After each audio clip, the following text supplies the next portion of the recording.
Hey everyone, it's your pal Custard here, coming to you from my hometown of Doodle. Yay! Today I'm talking with David. Hi David!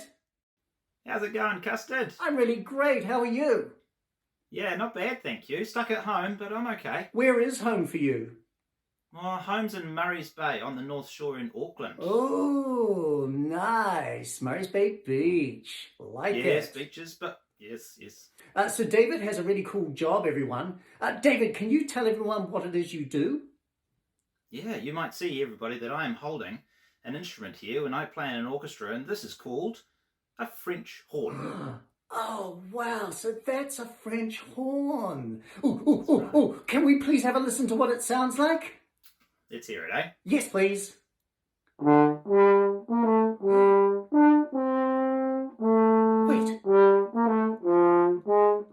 I know that tune. Why do I feel like I want to get on a broomstick and play Quidditch?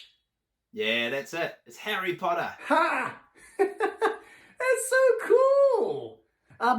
Hey, how quiet can you play that? Well, if you blow nice and softly and gently.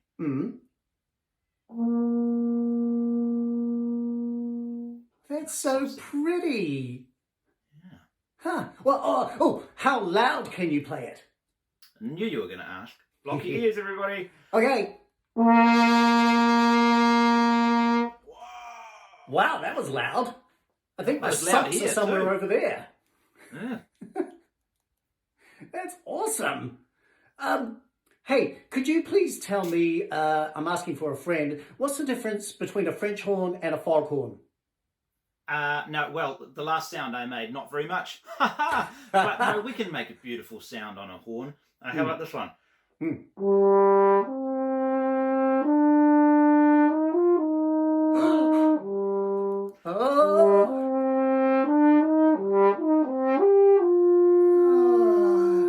I am such a big Star Wars fan. That's amazing! Oh, you wouldn't hear that coming out of a foghorn, would you? No way! That's so cool. So when did you first start playing the French horn? Well, I was a boy. I was about 13 or 14. Yeah. I played the trumpet before the French horn, and the trumpet and the French horn, they're all part of the brass family. Brass family of instruments, and all of these instruments, you have to produce a sound into the mouthpiece in order for a sound to come out of the bell, you see. And I really like the idea of not having to hold anything like a bow to play or produce a sound, but to be able to create sound from inside. So we use our lips to make a sound called a buzz. Yep. And then that goes into the mouthpiece, which comes off. It's a very small little mouthpiece like this, and sounds like that. And then once you make that noise, you put it onto the actual instrument itself. Same for all the brass instruments. And the sound comes out as an amplification, you see. And I just really love that idea that you can create sound from your own body and then amplify it through an instrument and create a beautiful sound such as this. So when I was about 13 or 14, I started learning the horn, and it's carried me on this journey ever since. That is such a great answer. I know that if Buzz could get a hold of that, like that little thing that you were just demonstrating there, and put it on his butt, maybe his farts would sound more musical. I'm sure it would work. Don't let him dare your French horn if you ever meet him. Hey, I was just wondering something. I noticed that you put your hand inside the opening there. Could you tell us why? I mean, I was guessing it was because you kind of need to keep your sandwiches tucked up in there, but what is the reason? You could. It's big enough to hold plenty of stuff in there. If I hold it that way around, everybody can see the inside. Oi! So you could put snacks inside there when you're sitting and waiting for your turn. Yeah, a drink bottle fits down there just about perfectly too, yeah. Yeah. You know what? The serious answer, though, is that back in the 1700s, they haven't invented these buttons here yet, you see, that my fingers are pushing. Those buttons didn't exist, and it was just a circle. None of this stuff in the middle was there. Just a circle that came out the bell.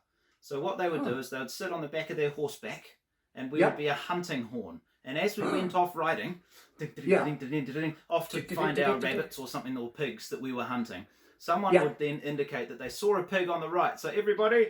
turn right. It's over there. And someone would produce a sound on a horn such as this, slung over their shoulder to turn right. and then they'd see one left, turn left, and everyone would turn left. Wow. Okay. Oh my So there was gosh. no real reason to, to push buttons or anything. Eventually, someone figured out how to use the valve, and then they brought the horn into the orchestra. And as they did that, they worked out that if you put your hand inside the bell, you can actually create a slightly different sound. If you jam it all the way in, then you get a raspy sound. And if you control it, you get all sorts of different sounds. Huh.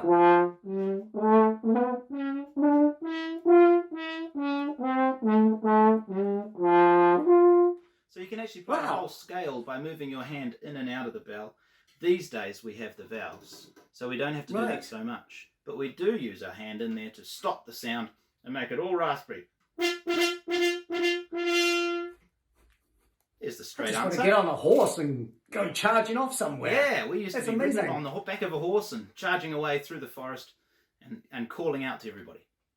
Huh. Oh my gosh. So you were showing me how curly the French horn is. Why is that?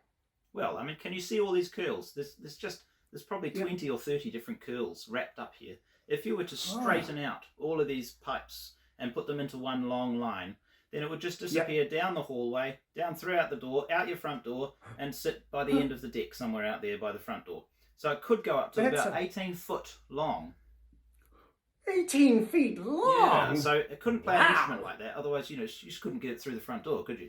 So they've curled it all up, and they've created all the bends they need to in order to fit it all together into one instrument and all curled up like that. But it's a beautiful instrument, isn't it? It's amazing. It's so shiny. Do you have to polish it? Yes, keep it all nicely polished. Every time we finish playing, give it a little polish before it goes back in the case. Do you only play with the Auckland Philharmonia Orchestra? Yeah, well, I travel around a little bit, and the main job is the Auckland Philharmonia, and that's based here in Auckland, so that's good. We can play and travel around just this city. But there's a few orchestras around the country that sometimes we trip off down to help out various times. And I'm also a conductor as well, so I do a bit of travelling around conducting too, but don't tell too many people about that. So you get to be the boss of the orchestra. Yeah, I know. But when I'm playing the horn, people tell me what to do, so I get the best of both worlds. That's so cool. Do you do any other kinds of music? Like, not just classical, but do you do any other different kinds of music? No, you know what? Horn players are a bit stuck doing classical music mostly. We're not involved in... There's a little bit of jazz, but not much. We don't get to play in big bands. We're not hugely featured in pop music, but we do a whole lot of stuff in the orchestra. So our main job is orchestral players, and we kind of stick to that mostly. We sound best when we're in groups. When we're all together in a group of 4 or a group of 6, they sound amazing together. So that's our best kind of sound, Fantastic. Hey, you played us a couple of pieces from really famous movies. Have you ever played with the orchestra doing the score for a movie? Yes, of course. We've recorded a couple. I won't name them all because that would be funny, wouldn't it? But that's a really exciting experience when you get to play.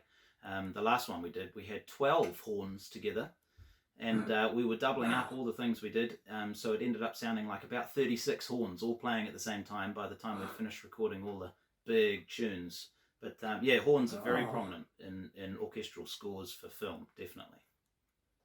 Wow. David, this has been awesome. Just one last thing. I can't imagine it would be easy to dance to anything that you play on the French horn. Is that right? Oh, we can always give it a go, surely. I've got a tune. You'll be able to dance to this. Shall we have a go?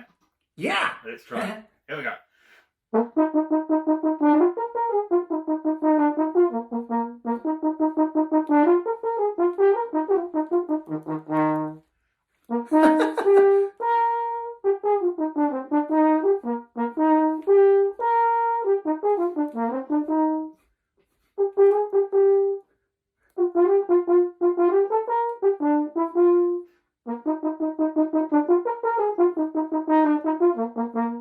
Galloping on a horse.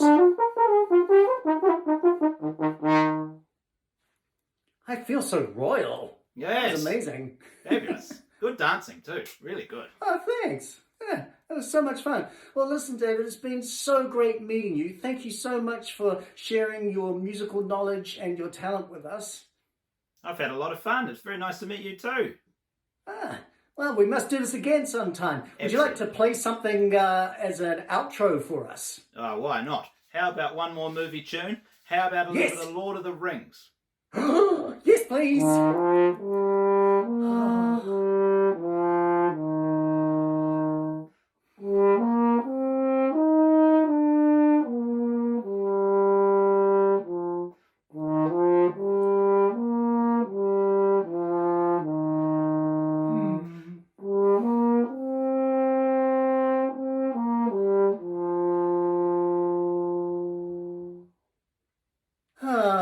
So awesome. Thank you, David. You're welcome. See you later.